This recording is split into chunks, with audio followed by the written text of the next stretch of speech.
famosa cirugía grande. Decían gran corte, gran cirujano. Entonces, habían pocos cirujanos famosos que ponían sus nombres. Gallagher, Rocky Davis, McBurney, Murphy, o sea, había... Y ponían, esta es una pinza que yo lo voy a diseñar, ya, es una pinza de coche, es una pinza así como dientes, esta es una Alice. Entonces, había muchos cirujanos, y esos cirujanos cuando terminaba la cirugía decían, yo, cirujano, gran corte, gran cirujano, lo abrían en dos al paciente para sacarle un pedacito de apéndice, y así era. O sea, ellos decían, cuanto más grande el corte, el cirujano era mucho más grande. O sea, ese era un dicho, ¿no? Gran corte, gran cirujano. Luego viene en forma tímida, esa es la primera fotografía de una cirugía laparoscópica. Esto es en Francia, ¿no? Empiezan...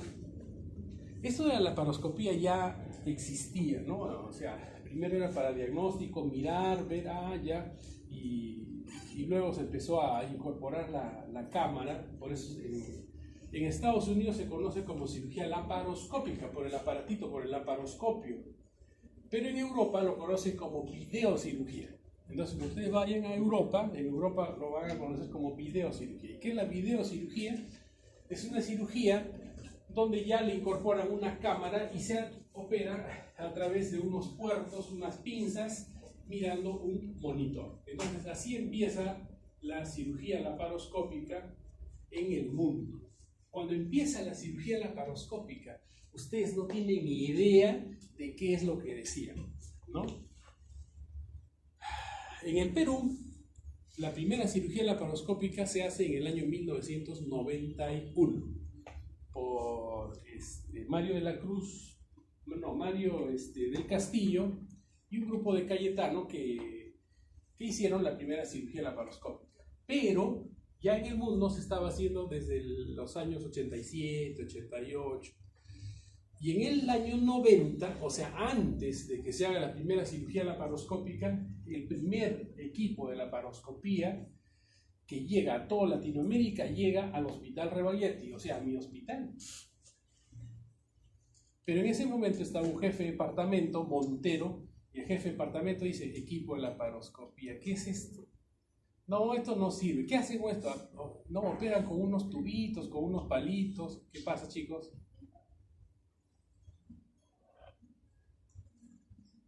Si no, ustedes dictan la clase. Entonces, le dicen, sí operan con unos palitos, unos tubitos, unas cositas así. ¿Y cómo operan? No, esa es cirugía experimental, eso es para animales, eso es para chanchos, eso no es para humanos.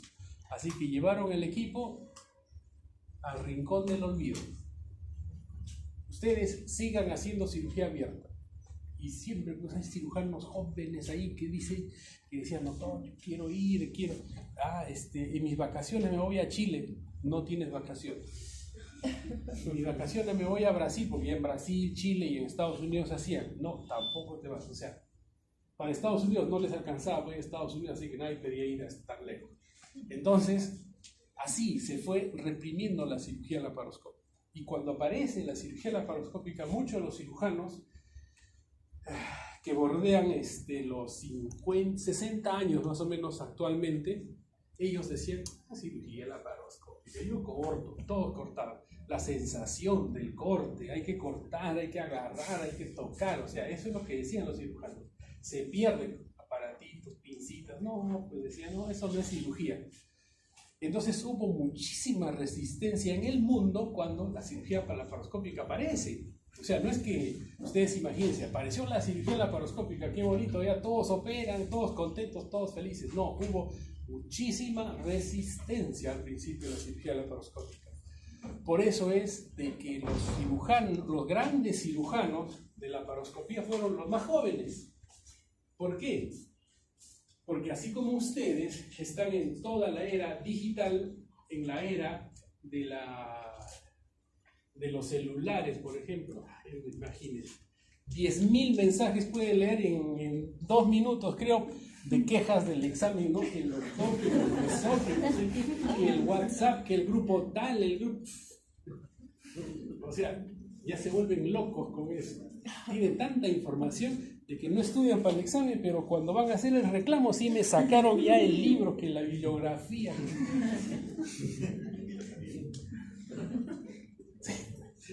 Que ya consultaron a tal profesor, que a tal...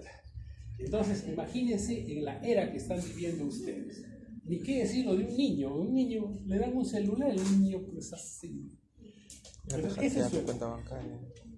Por lo tanto, los cirujanos antiguos, muchos no llegaron a insertarse en la cirugía laparoscópica, ¿ya? Y los grandes cirujanos y los mejores cirujanos de laparoscopía definitivamente vienen de los cirujanos jóvenes. Entonces yo calculo de que si ustedes se dedican a la actividad quirúrgica, van a ser laparoscopistas como mínimo o cirujanos de robot, que es lo ideal, ¿no? Eso es lo que viene para ustedes, ¿no? Entonces, por ejemplo, es un hospital en Estrasburgo donde empezó y se generó todo lo que es la laparoscopía, el estudio de la laparoscopía. Y era prácticamente imposible entrar en ese hospital. Entonces, cuando yo aplico para ir al hospital de Estrasburgo, me dicen, no, 10 años más. Pero después tuve la oportunidad de estar en ese hospital y realmente era impresionante los cursos que dictaban, el desarrollo de la laparoscopía y toda la filosofía. Acá en el Perú, a la justa, se hacían vesículas y vesículas sanitas, esas blanquitas que ustedes ven, ya, esas nada más. Y las otras empezaban, no, esta vesícula está plastronadita, está subaguda. Corte, conversión. O los pacientes les dicen, vamos a hacerle cirugía laparoscópica, pero vamos a empezar, y si la cosa está, ya la cortamos, ya listo. Entonces, bastante en consentimiento informado, decirle al paciente que había una posibilidad alta de una conversión, de corte, de conversión. Actualmente la conversión es mucho menor, depende del procedimiento quirúrgico. Entonces, en este hospital se hace mucha cirugía laparoscópica. Ahora, esto es lo ideal tener en una sala de operaciones, ¿no?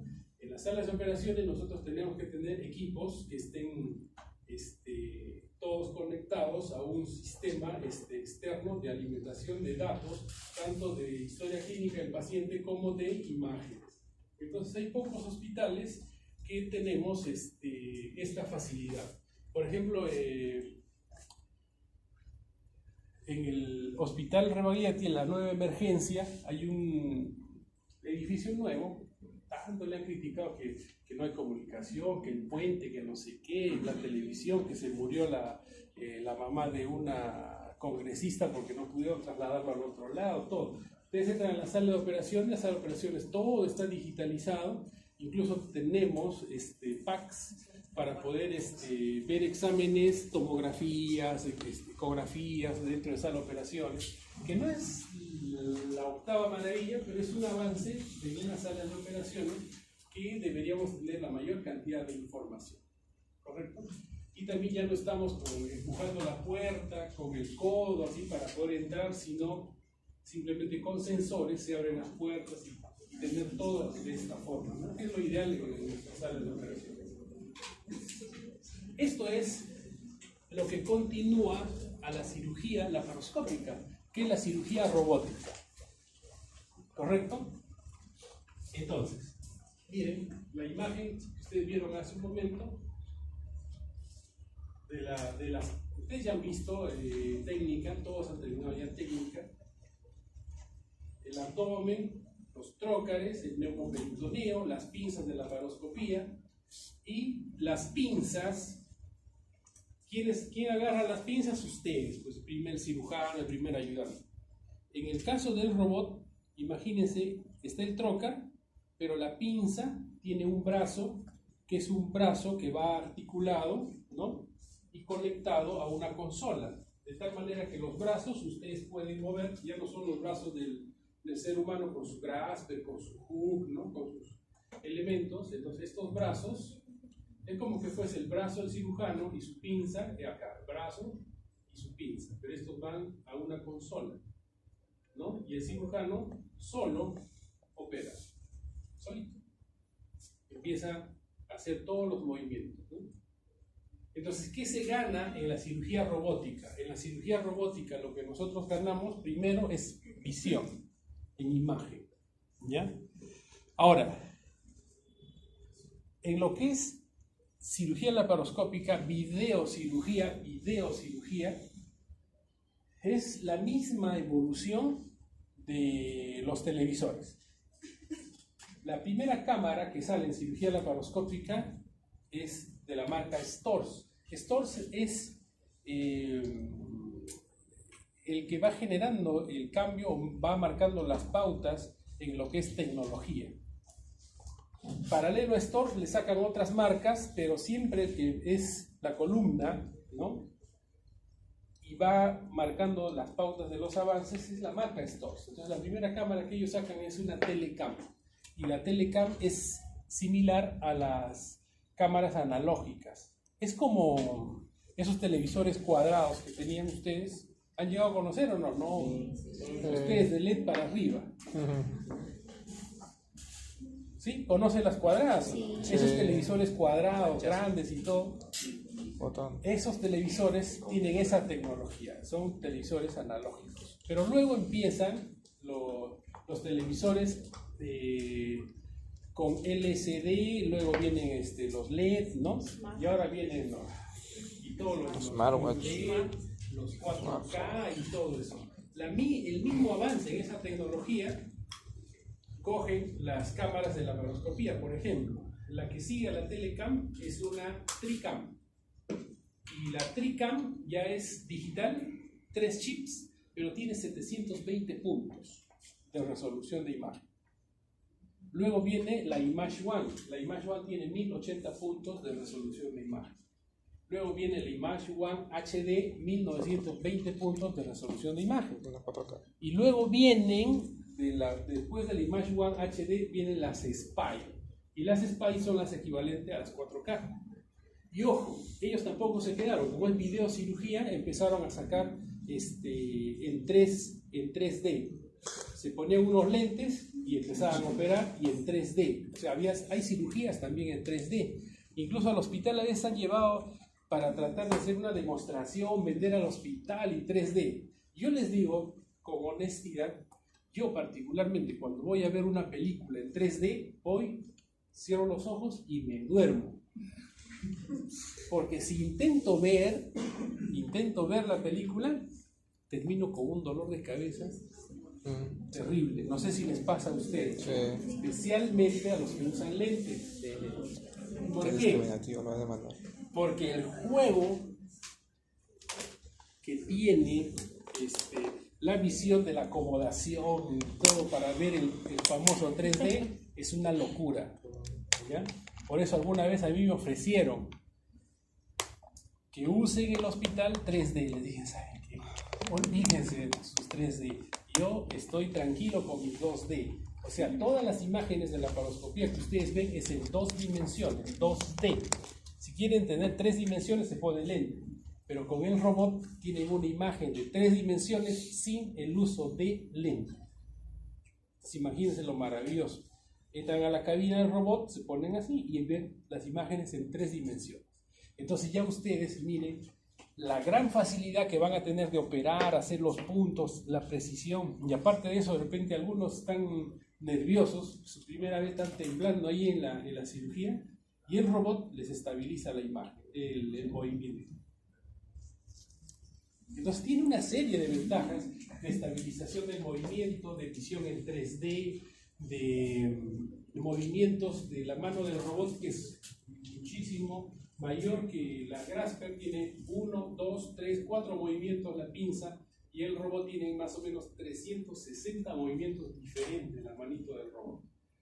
Entonces en tecnología definitivamente se ha avanzado muchísimo por lo que es el robot, pero lo que quiero que quede claro es que el robot simplemente es la continuación de la cirugía laparoscópica, es la perfección de la cirugía laparoscópica.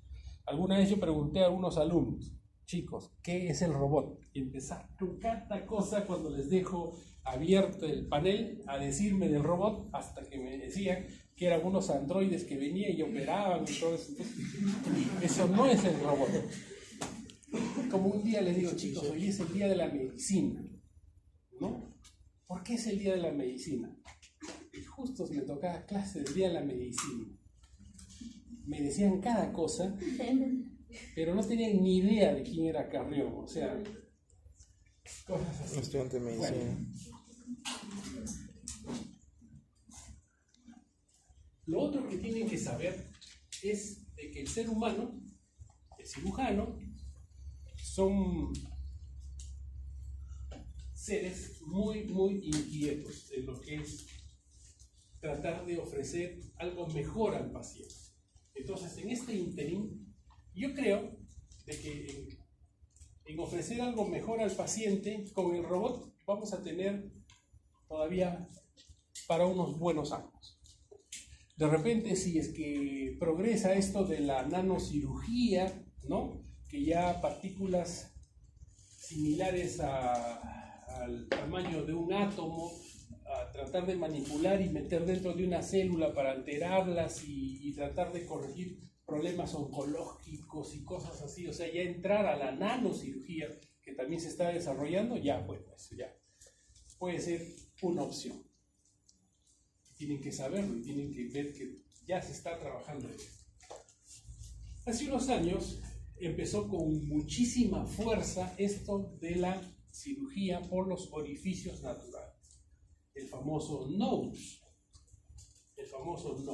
cirugía por los orificios naturales. ¿Cómo empieza la cirugía por los orificios naturales? Empieza como una cosa muy anecdótica, ¿no? Michel Gagné es un cirujano famoso, muy buen cirujano, es el primero que hizo una whipple laparoscópica en el mundo, el que desarrolló, por ejemplo, el que se le ocurrió, no se le ocurrió, o sea, por accidente, ¿cómo se puede llamar esto? Por accidente,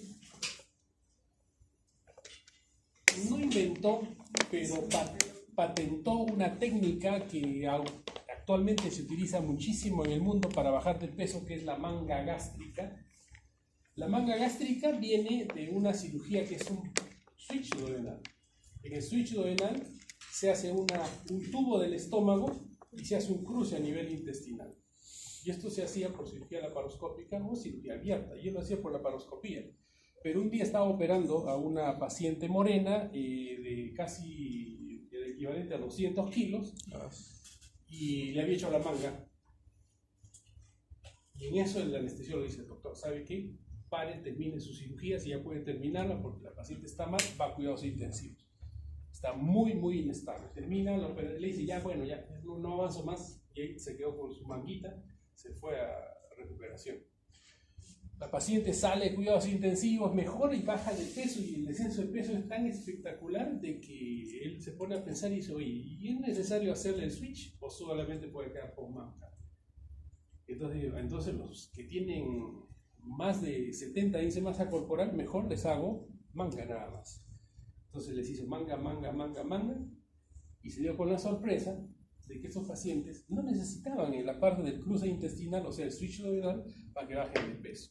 Entonces publica y diseña y dice: bueno, ahora tenemos esta nueva técnica para bajar de peso, que es una manga gástrica. Y todos en el mundo hacen esa técnica, o sea, por la mayoría, por ejemplo, ¿no?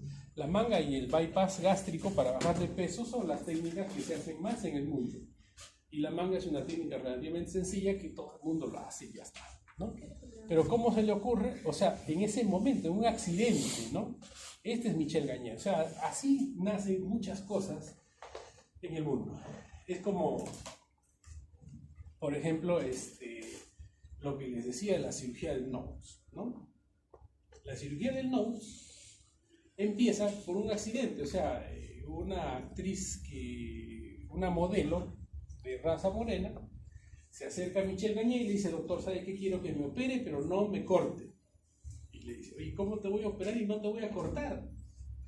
Sí, doctor, porque usted sabe, yo vivo de mi cuerpo y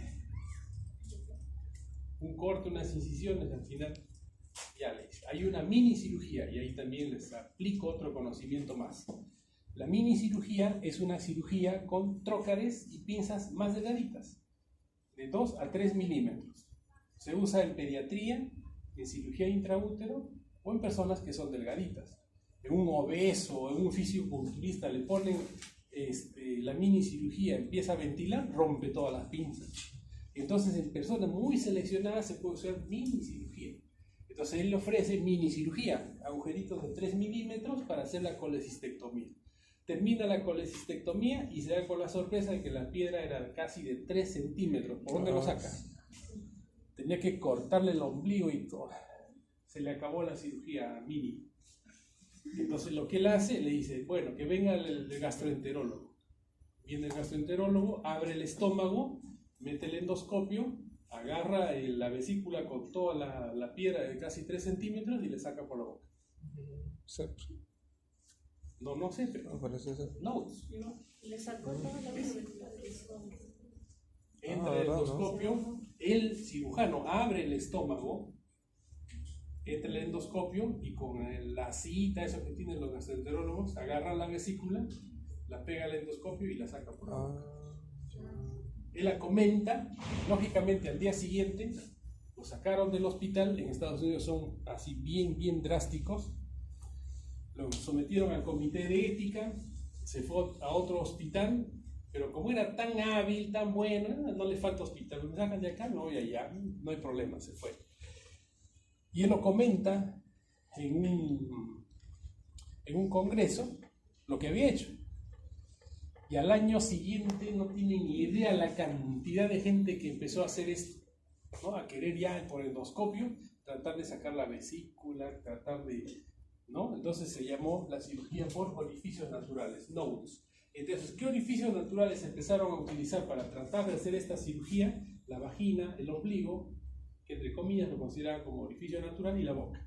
Entonces, transoral, transvaginal o por el ombligo entraban para tratar de solucionar, pero con endoscopios. No progresó porque tiene muchas complicaciones, o sea, sacar por el esófago a veces hay laceración de esófago, perforaciones de esófago, infecciones de sitio operatorio intraabdominales, más abscesos. Entonces ganó esto, ¿no? Entonces esta cirugía empezó a quedarse por lo menos relegada, ¿no? O sea, ahora en el mundo nadie hace nodes, pero sí hubo una época hace unos 4 años, o 3 o 4 años, donde hubo un boom de tratar de hacer nodes. Los de la India empezaron a desarrollar mucho esto, pero actualmente ya en los congresos no hay, casi nadie habla de nodes, porque es cirugía laparoscópica o robótica, definitivamente, ¿no? O sea, pero tienen que saber de que hay una serie de intentos para siempre tratar de ofrecer lo mejor al paciente. Entonces, con esto, ¿qué es lo que se ofrecía? Se ofrecía menos estancia hospitalaria, menos dolor, ¿no? Y supuestamente cirugía ambulatoria y todo, pero es bien difícil tratar de competir con la cirugía laparoscópica, porque es una cirugía de corta estancia hospitalaria, de una resolución plena del problema, ¿no? Con el índice de complicaciones mucho menor que incluso la cirugía convencional. O sea, competir contra la cirugía laparoscópica ya, pues tienen que ustedes como cirujanos en su momento ya diseñar algo que sea mucho mejor, ¿no? Le dé mejor resultado al paciente. Luego vienen las cirugías que son con un solo puerto. La cirugía laparoscópica es multipuerto, ¿no? ¿Cuántos puertos? Siempre les pregunto en el examen, les voy a preguntar ahora. ¿Cuántos puertos se necesita para hacer cirugía laparoscópica? 4. Jalados. 3. Jalados. 5. 1. 2. Jalados. 1. Jalados. 5. Jalados. 0. Jalados. ¿Quién me da una respuesta inteligente? 1. Jalado. Ahí está. Los necesarios. O sea, depende de la cirugía, depende del cirujano, depende si tienen el trocar o no lo tienen, ¿no? O sea, los necesarios. Esa es la respuesta. Si responden los necesarios, ya. Punto. Pero después de no, pero usted dijo que eran 2, que no sé. No viene. ¿Ya? Entonces, en esta cirugía por puerto único es muy incómodo, ¿ya? Porque el principio de la cirugía laparoscópica es el principio de la triangulación. Eso van a escuchar ustedes también hablar bastante. ¿Cuál es el principio de cirugía laparoscópica? De la triangulación. ¿Qué quiere decir? Cámara, dos pinzas, un triángulo, y ustedes trabajan por el triángulo, o sea, la triangulación. Eso es importante. Y en la cirugía por un solo puerto, ¿qué triángulo tiene? No tiene ningún triángulo. Entonces, hay pinzas que las han diseñado así dobladas, ¿no? Pero que ya el manipular ese tipo de pinzas es mucho más complicado. Lo que sí funciona y a la perfección, y yo lo he visto, es el robot por puerto único. Ustedes ponen todas las pinzas en el robot y el robot trabaja por un puerto único a la perfección. O sea, cirugía robótica por puerto único es lo máximo, como se puede decir. ¿Ya? Es alucinante. Entonces, la cirugía endoscópica ya es la forma correcta de llamar a este tipo de cirugía, porque cirugía laparoscópica, ustedes están confinando el término laparos es abdomen, solo el abdomen, y cirugía endoscópica ya le dan la libertad para que puedan usar todas las especialidades quirúrgicas, no solamente el cirujano de abdomen. Tecnológicamente dependientes, cierto, altamente instrumentalizados, o sea, tienen muchos instrumentos, muchos aparatos que ustedes tienen que conocer, todo es a través de aparatos, hay que hacer una comprobación preoperatoria y el personal tiene que estar bien entrenado. Esto multiplicado por 100 es lo que necesita el robot. O sea, el robot es muchísimo más preciso, pero necesita muchísima tecnología. Si no saben manejar el robot, out. Por eso las empresas que venden robot, el año pasado ya se le venció la exclusividad de la FDA en Estados Unidos a Intuitive, que es la empresa que comercializa el Da Vinci. Por eso que ahora este año han sacado robots chinos, robots coreanos y robots por todos lados. Pero ya en algún momento empezarán a comercializarlo más, porque ya se le venció la patente, o sea, la exclusividad a esa empresa. Pero cuando venden un robot, les venden con todo un programa de entrenamiento para cirujanos, para enfermeras, para ingenieros técnicos que manejen el robot. Entonces, ya el robot no es pues agarrar y no, o sea, ya para el robot hay que tener mucho entrenamiento.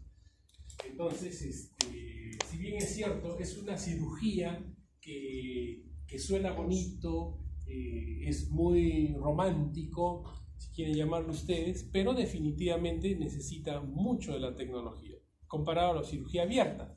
¿Qué necesita de la cirugía abierta? Su bisturí, su Kelly, su tijerita, y pueden operar su apéndice, su vesícula, pueden... O sea, es una cirugía mucho más amigable para el cirujano, pero para el paciente no tanto, porque la recuperación es más lenta y todos los inconvenientes que ustedes ya pueden ver por la cirugía convencional.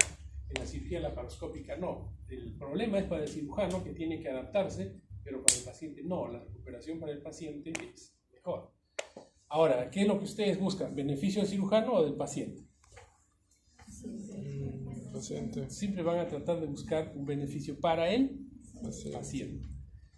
Pero lo ideal es buscar beneficio para los dos, ¿no? O sea, el cirujano tiene que sentirse muy cómodo y para el paciente. Entonces, eso es la cirugía robótica. Entonces, la cirugía robótica lo que hacen es entrenar muy bien al personal. Ahora, ustedes no creo que hayan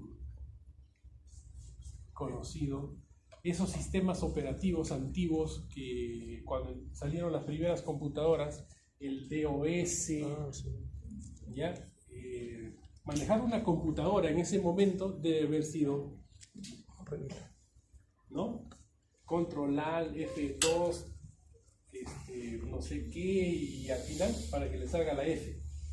Tanta cosa para que salga la A.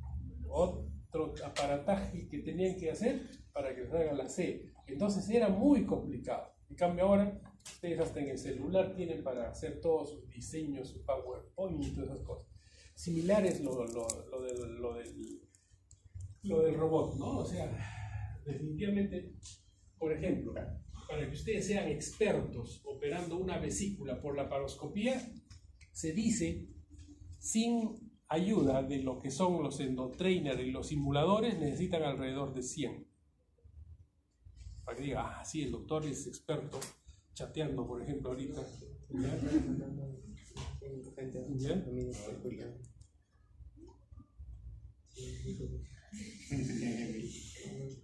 Mira,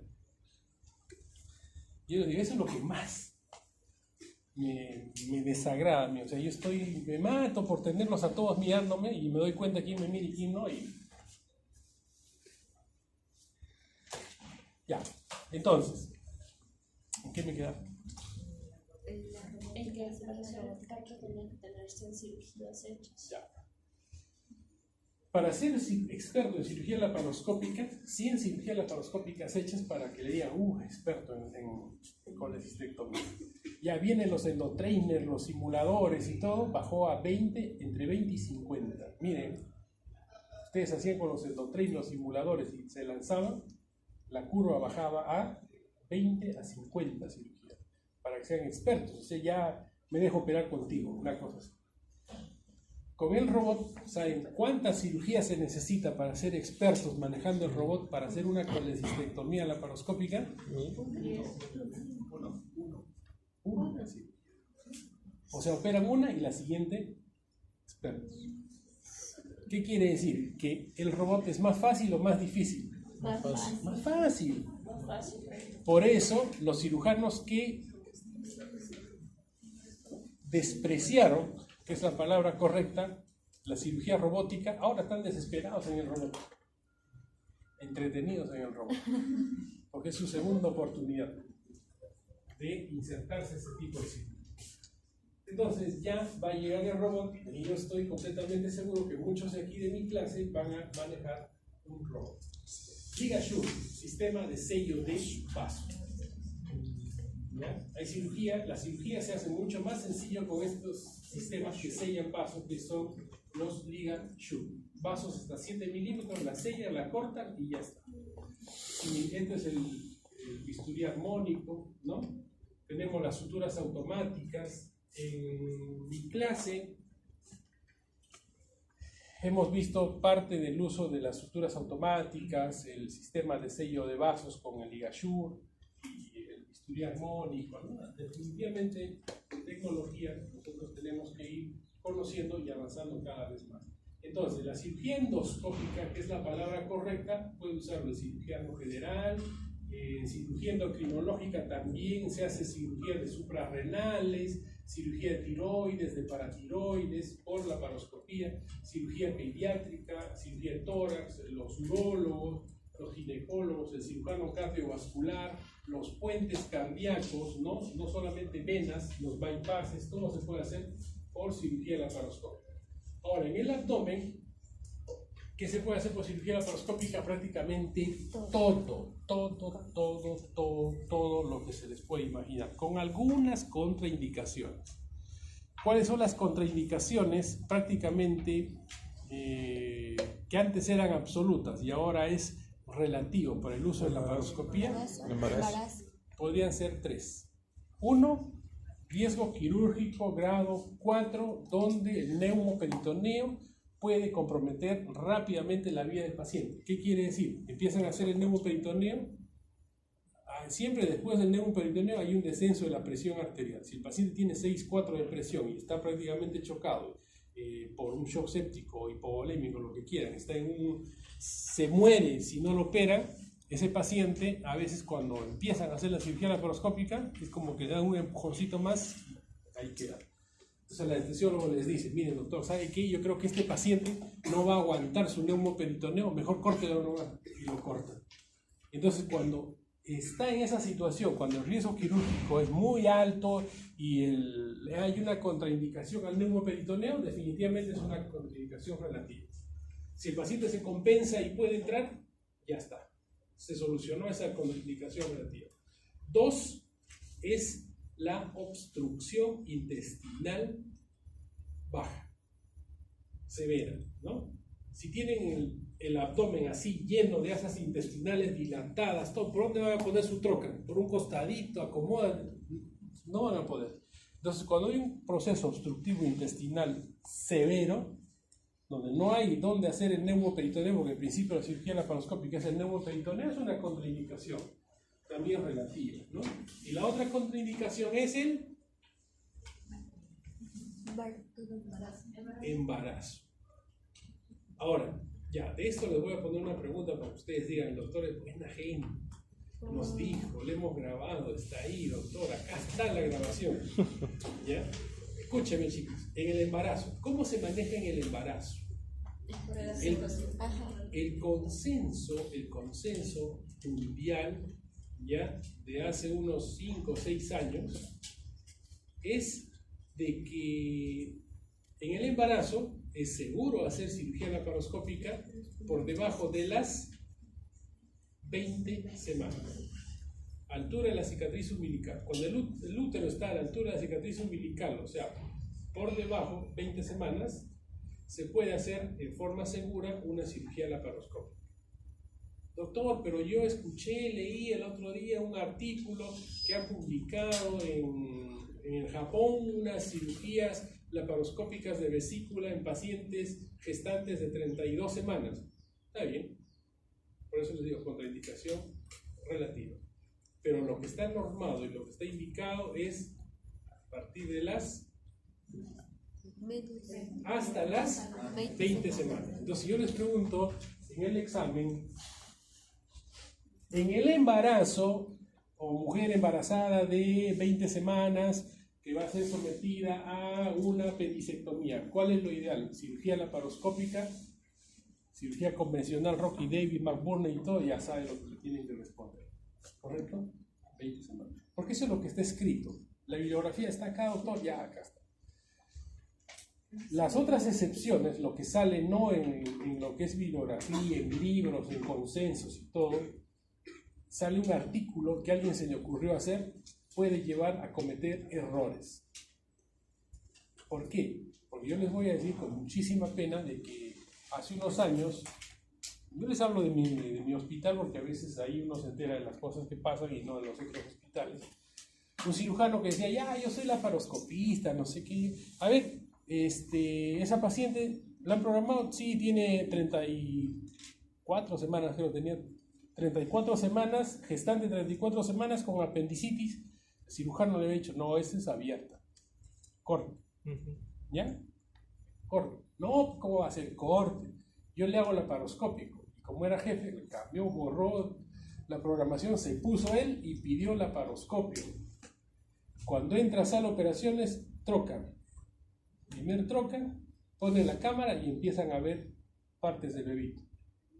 ¿Qué es lo que le había hecho? Una prácticamente cirugía intraútero. Pone el otro trócare otra vez. Ya imagínense en qué terminó. Sangrado, cesárea, terminó en histerectomía y con todos los problemas legales que puedan imaginarse. Entonces, lo que está normado, tienen que ustedes aprenderlo. Entonces, en gestante, en cirugía laparoscópica es hasta las 20 semanas. Por encima de las 20 semanas, cirugía convencional, a ojo cerrado. Pero que les salga un articulito por ahí, que les diga, no, pero mira acá, de repente usted dice, no, pero doctor, yo he revisado el artículo tal que dice que se puede hacer en las 34 semanas y todo, se puede hacer, pero con mucho riesgo. Por eso son contraindicaciones relativas. Entonces, ¿qué podemos hacer? Prácticamente todo lo que es en pared abdominal y todo lo que es a nivel de tubo digestivo. Pared abdominal, todo lo que es hernias, eventraciones, lo hacemos por la laparoscopía, la cirugía de esófago también, tanto en patología benigna como en patología oncológica, esofagectomía por cáncer y todo. Estómago duodeno, ni qué decirlo, estómago duodeno, ni hablar. Intestino delgado, apéndice fecal, colon, recto, ano, hígado, vesícula biliar, vaso, páncreas. Todas las patologías del tracto gastrointestinal se pueden manejar por laparoscopia. Ahora, yo les pregunto, ¿a quién creen ustedes que es más fácil operar? No voy a hacer comparaciones aquí en el salón porque después van a decir, uy, se aprendió conmigo. ¿A un paciente delgado o un paciente obeso? ¿Cuál será más fácil de operar? Paciente delgado. Paciente delgado es mucho más fácil. Ah, mira, se nota todo. Incluso cuando entran al abdomen, no hay mucha grasa, la pared abdominal la distiende más fácil, o sea, es mucho más sencillo operar un paciente delgado. Pero cuando ven ya un físico-culturista o un obeso, mejor tú se corre a un costado. O sea, ¿qué quiero remarcar? Y quiero que ustedes lo conozcan. El gran salto de la cirugía laparoscópica de avanzada, o sea, actualmente podemos hacer hasta Whipple por laparoscopía. Antes que fallezca el doctor Guamán, nosotros hicimos la primera Whipple laparoscópica completa en el Perú, 100% cerrada por laparoscopía. Y en el mundo ya se hace, pues en Estados Unidos la hace Michel Gagné, y en Brasil la hace bueno, estoy olvidando el brasilero, después en la India, para Nivelú, o sea, 4 o 5 cirujanos en el mundo que son súper dotados, que pueden hacer todo y tienen un montón de casos, y empezaron a hacer ese tipo de cirugías. Ha hecho Whipple, esofagectomías, hepatectomías, gastrectomías por cáncer, o sea, ya la cirugía laparoscópica del colon, ni qué decirlo, lo manejan, pero a la perfección. Entonces, chicos, ¿a dónde quiero llegar? De que en el mundo se ha reconocido, y todos estos cirujanos que yo les menciono son cirujanos que han empezado operando cirugía bariátrica. Cirugía bariátrica. Entonces en el mundo hay un reconocimiento y un homenaje a los cirujanos bariatras por el gran salto que dio la cirugía laparoscópica. Y ellos dicen de que si no hubiese sido la cirugía bariátrica, la cirugía laparoscópica no hubiese avanzado tanto. Lógicamente, junto a los avances de todo lo que es la tecnología, suturas automáticas, ligature, ultrasision y todas esas cosas. Pero los cirujanos bariatras se empezaron a enfrentar con pacientes de índice de masa corporal por encima de 40, 50, 60, 70 y tratar de manipular todo a través de estos pequeños orificios y con tan buenos resultados de que cuando ya ellos mismos quisieron hacer las otras cirugías, que eran Whipple, esofagectomías y todo, prácticamente ya era un paseo, porque las dificultades serias las tuvieron los pacientes obesos. Entonces, eso también es algo que está ya completamente reconocido, ¿no? Y el mundo lo reconoce así, o sea, es un reconocimiento que de repente no están escritos en los libros, pero cuando uno asiste a los congresos, a las discusiones que hay, a los paneles y todo, hay un reconocimiento pleno, ¿no? Del gran avance que ha dado en lo que es manejo de una serie de procedimientos quirúrgicos a los cirujanos bariátricos, ¿no? Pared abdominal, hernias seminales, plurales, eventraciones, ¿no? Las hernias las vemos así por fuera, por dentro vemos como unos orificios. Esta es una técnica para hacer cirugía laparoscópica de hernia que es TAP, o sea, transabdominal. Así se ve una hernia por dentro, por cirugía laparoscópica. Y lo curioso es de que los pacientes después de operados de una cirugía de hernia buscan su hernia, no la encuentran. Buscan el corte, no la encuentran. Y dicen, doctor, ya no tengo ni el bulto, no tengo ni corte, no tengo nada. Lógicamente, los cortes son más altos, son pequeñas incisiones y se trabaja en la parte inferior. Entonces, es espectacular, sellado por dentro. Ahora, recuperación en hernias. Miren, mucho se discutía y hasta ahora todavía hay detractores en lo que es ¿qué es mejor? ¿Hernias por cirugía abierta o por cirugía laparoscópica? Entonces, los que defienden la cirugía abierta de hernia argumentan de que es una cirugía mucho más barata o cómoda, ¿no? Si podemos llamar así. Anestesia regional generalmente, corte, su mallita y ya está. Se recupera el paciente, se va y ya está. El índice de recidiva, o sea, de volver la hernia, eso se llama recidiva, de que vuelva una hernia, en cirugía convencional es alrededor del 12 al 40%. 12 al 40%. Recidiva en cirugía convencional. Ese es el índice de recidiva. Índice de recidiva en cirugía laparoscópica, donde sellan por dentro, alrededor del 1 al 2%. En buenas manos, 1%. En curva de aprendizaje, hasta el 2%, pero es bajísimo.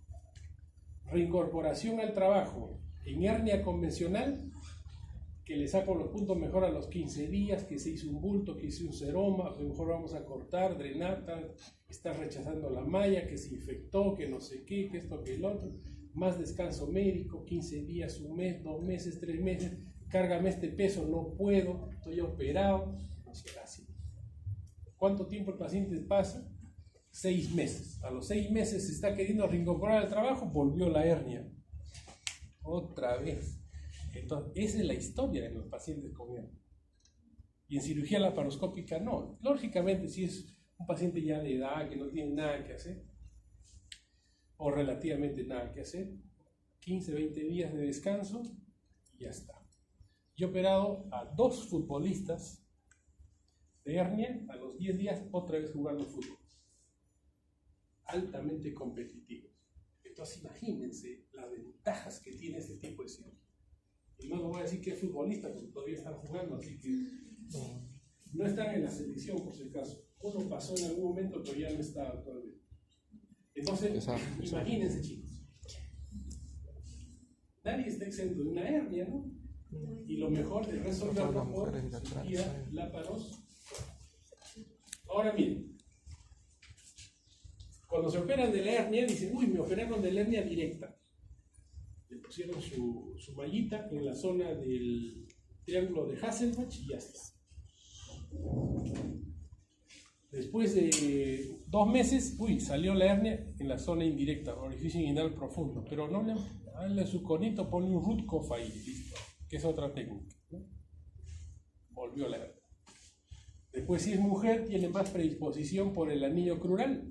A los 2 años le sale otra hernia por el anillo crural. Oye, pero ya no le han operado 2 veces y esta es la tercera, sí, pero no se preocupe, señora, antes era directa, ahora es indirecta y ahora es crural. ¿Está bien? Entonces, cuando tienen debilidad de la pared abdominal, se operan 1, 2, 3, 4 veces y es terrible, ¿no? Pero miren, cuando operamos hernia por cirugía laparoscópica, tenemos una anatomía diferente. Estos son los vasos epigástricos, estos son los vasos gonadales, este es el conducto deferente o ligamento redondo de la mujer. Por aquí salen las hernias inguinales directas, triángulo de Hasselbach. Este es el ligamento de Cooper. Por aquí, al orificio inguinal profundo, salen las hernias indirectas, directas. Por aquí, acompañando a los vasos ilíacos, cuando se convierten en femorales, está el orificio crural, salen las hernias crurales. Y por debajo del ligamento de Cooper hay un agujero que se llama el agujero obturatriz. Y salen las hernias obturatrices. O sea, tenemos 1, 2, 3, 4 posibilidades de hernias en esta zona. Y en cirugía laparoscópica, cuando nosotros sellamos con una malla, que esas son las dimensiones, no les voy a preguntar las dimensiones, sellamos todo. Indirecta, directa, crural, obturatriz. Sellamos todos los orificios. Por lo tanto, posibilidades de que le salga una hernia ya son mínimas. Entonces, si yo les pregunto, ¿qué tipos de hernias nosotros sellamos en la cirugía laparoscópica de directa, indirecta, crural, hasta la obturatriz? Todos los orificios sellados por dentro. El otro día hubo un congreso de cirugía de hernias, nada más que cirugía de hernias. Y algo que aprendí, porque eso no lo había visto antes, me pareció muy interesante y tengo que compartirlo con ustedes, es que hicieron el ejemplo de cuando se pincha una llanta. Cuando se pincha una llanta, ¿cómo lo reparan? Por fuera le ponen su sticker, su parchecito ahí para que no salga más el aire. No, por dentro. Por dentro, ¿no es así? Por dentro. Ponen por dentro el parche y se selló. Igualito es cuando sale una hernia. ¿Por qué? Por la presión intraabdominal hace de que la malla se adose bien y se selle mejor la hernia. Entonces es mejor sellarlo por vía laparoscópica, o sea, por dentro la hernia, que sellarlo por fuera. Entonces eso, por ejemplo, es algo que yo creo que tenemos que valorar cuando tenemos pacientes para operar de hernia. Entonces, ¿cuánto cuesta una cirugía de hernia? Si vamos a la parte económica, hernia convencional, por ejemplo, le puede salir 2.000 soles, barato. Y hernia laparoscópica le sale 7.000 soles. Y dice, no, mejor córteme nomás porque 2.000 soles rápido, ¿no? 7.000 no me alcanza. Pero a la larga, en los estudios comparativos, la hernia laparoscópica resulta siendo mucho más económica. El paciente se reincorpora rápido a sus actividades, tiene menos complicaciones y menos posibilidades de recidiva. Por lo tanto, ella con los 2.000 se puede operar hasta 4 veces, 2.000, 2.000, 2.000, 2.000, 8.000 soles, ya superó solo en costos. Entonces, miren, ¿no? O sea, las ventajas que tiene la cirugía laparoscópica. Y hay estudios también, como hay mucha discusión entre lo que es cuál es mejor, una hernia por laparoscopía o cirugía abierta, todavía están en esa discusión. Es como antes, cuando empezó la cirugía de apéndice, decían, ¿cuál es mejor, hacer una cirugía de apéndice por laparoscopía o hacer una cirugía de apéndice convencional? Entonces sacaban que las apendicectomías por laparoscopía tenían alto índice de reoperaciones, de infecciones, de fiebre, pacientes así, ¿no? Pero de repente al principio, ¿no? Porque cuando van tomando el proceso de la curva de aprendizaje era así. Pero lógicamente esto se va equiparando y actualmente no hay discusión en los resultados de una cirugía de apéndice por vía abierta que por vía laparoscópica, o sea, es abismal. Igual sucedió en lo que es cirugía de cáncer, de colon, de estómago, de esófago, ¿no?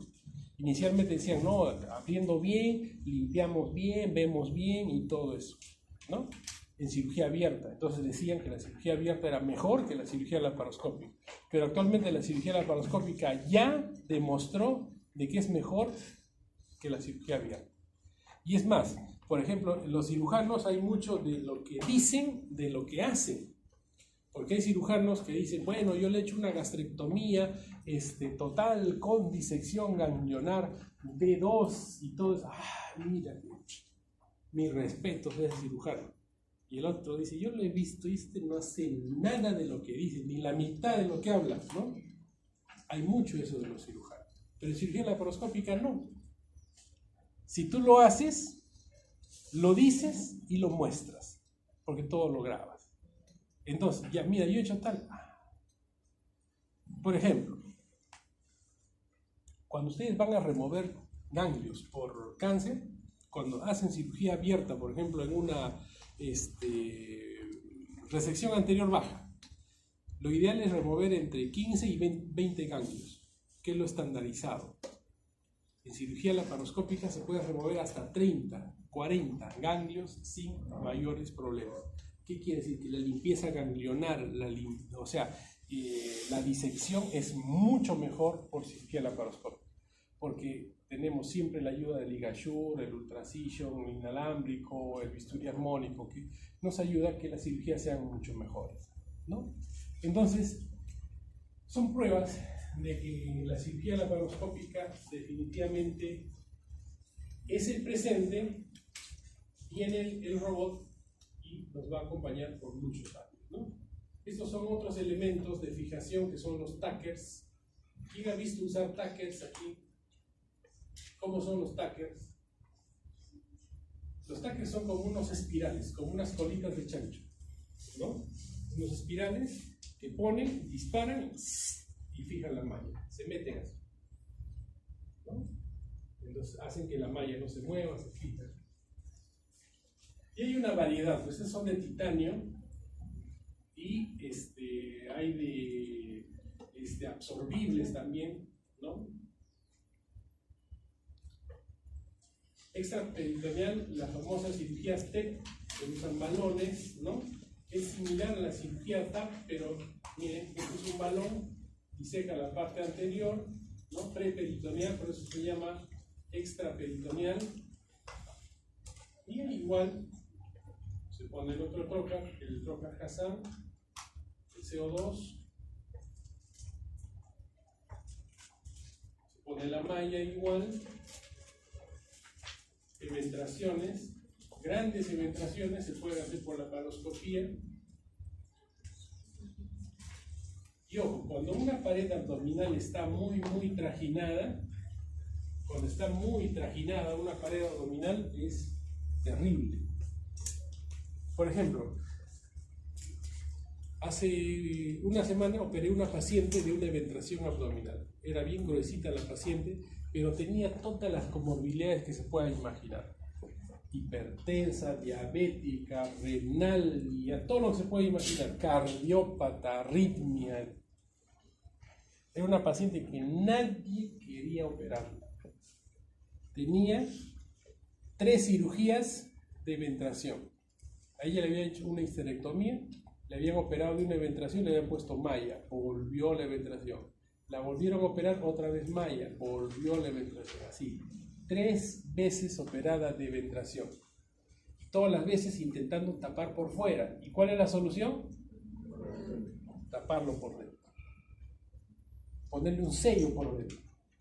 Una malla por dentro. Y actualmente hay mallas que pueden estar en contacto con las vísceras, se llama mallas de contacto visceral. Una malla externa de polipropilene cuesta alrededor de 300 soles.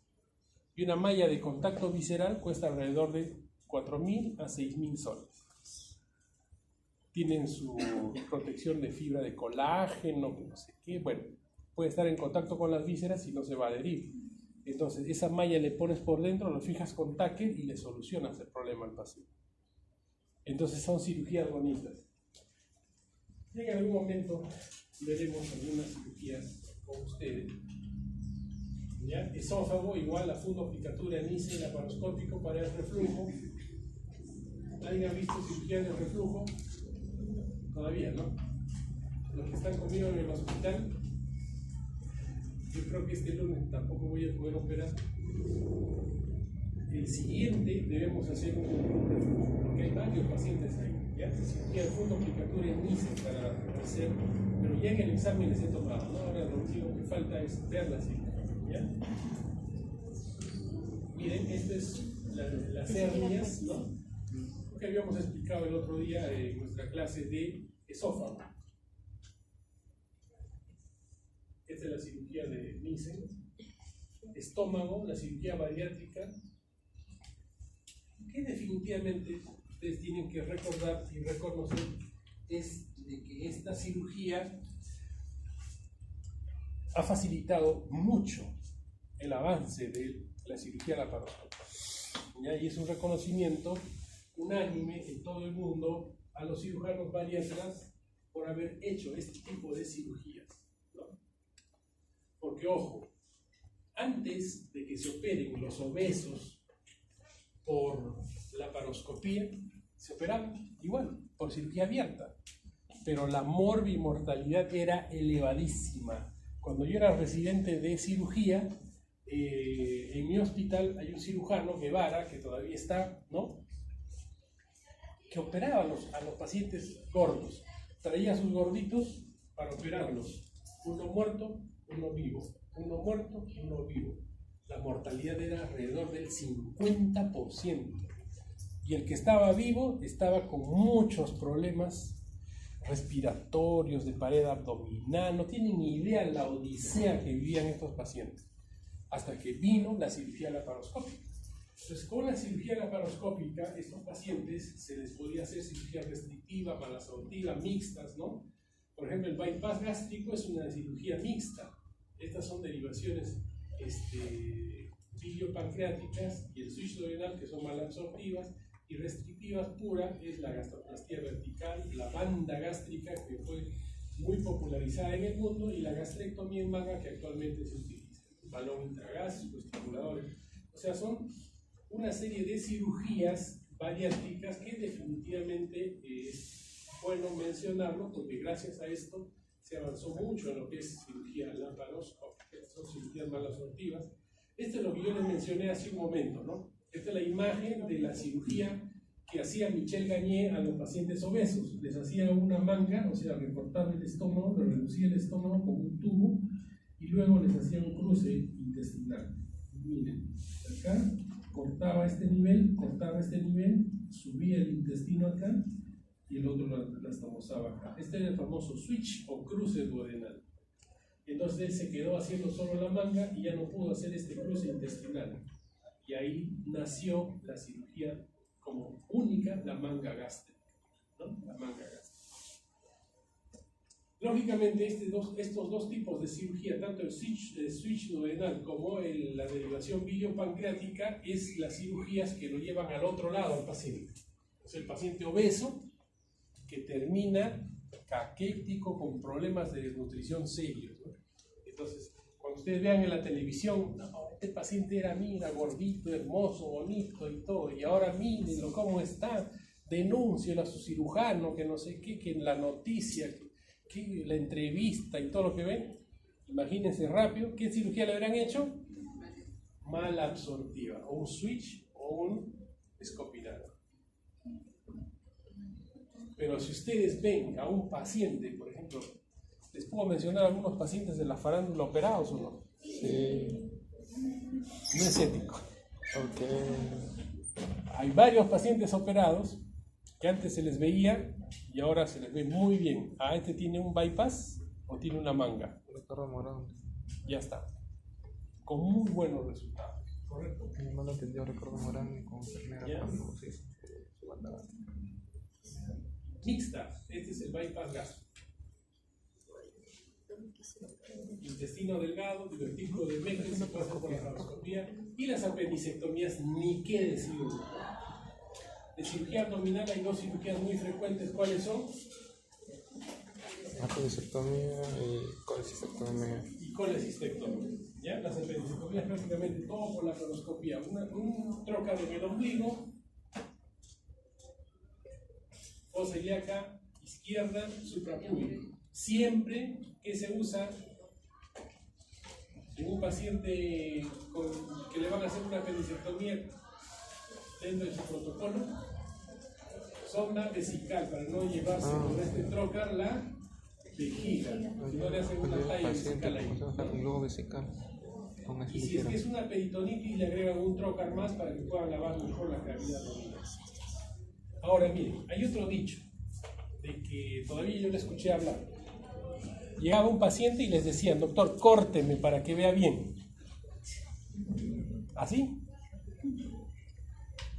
Señora, le vamos a hacer cirugía laparoscópica.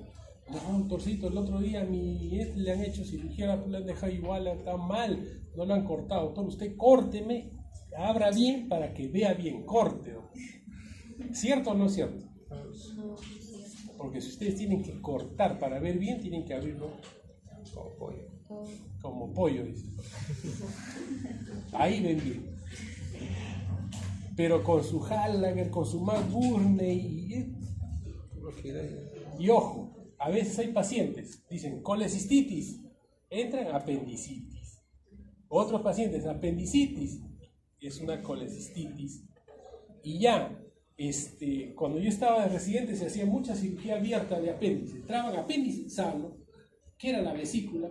Entonces el corte era así y empezaban a subir así. Y el paciente terminaba. La ventilación de imagino. A mí en ese momento no se me ocurrió, pero yo creo que lo lógico era, hacían eso, le cerraban el cortecito, lo abrían arriba y ya hacían. Tenía dos cortes, ¿no? Pero a nadie se le ocurría eso. O sea, lo ideal, lo que hacían la mayoría era corte y empezaban a ampliar. No es para acá, para acá. Las operaciones en abecedario, en letras itálicas. Entonces, eso era lo que se hacía, chicos. Ustedes se ríen, pero ya imagínense cómo quedaba ese abdomen. No, era delgadita, no es bonito. Ya ni a la playa van a ir. Reclamen, digo, demanden. Ahora, en cirugía laparoscópica, entran y giran la cámara hacia abajo, hacia arriba y pueden ver espectacularmente. Por un orificio de 10 milímetros pueden ver todo. Entonces ese dicho de que córteme para que vea bien, no es cierto. ¿Ya? Córtame que sea realidad. Peritonitis. El lavado es muchísimo mejor por laparoscopía. Son imágenes de apendicectomía. Colon, ni qué decirlo, ¿no? Colectomía derecha, izquierda, sigmoidectomía. ¿Ya? Esos son los clips. Miren los clips. No solo se usa para el conducto cístico, sino para clipar vasos también. Estas son las suturas automáticas, 3 líneas de sutura por lados, sellan, ¿no? Se llama endoguía estos aparatos. Este es un circular que se hace en anastomosis bajas, ¿no? El famoso EGA, anastomosis del colon con el recto, por ejemplo. Vesícula biliar, el gol estándar para el manejo de la patología vesicular actualmente es por laparoscopía. Se puede hacer ecografía intraoperatoria, con angioresonancia, comparar, explorar la vía biliar, ni qué decirlo, por el cístico, se hace con la endoscopía laparoscópica, se puede hacer con la angiografía. Miren todo lo que podemos hacer por cirugía laparoscópica. Podemos poner sondas Kerr por laparoscopía, canastía de Dornia y incluso Whipple, esofagectomías, gastrectomías, y ya nos quedamos chicos, de ahí viene el robot. O sea, hay muchísimo que hablar de la cirugía laparoscópica. Les doy la buena noticia de que acá, después de esta clase, no tienen mucho que leer, pero sí mucho que recordar y mucho que imaginarse. ¿Correcto? No. 2000 años antes de Cristo, todos rezaban por ser así. 2000 años después de Cristo, todos quieren ser así. Muchísimas gracias, chicos. Gracias, doctor. ¿Ya?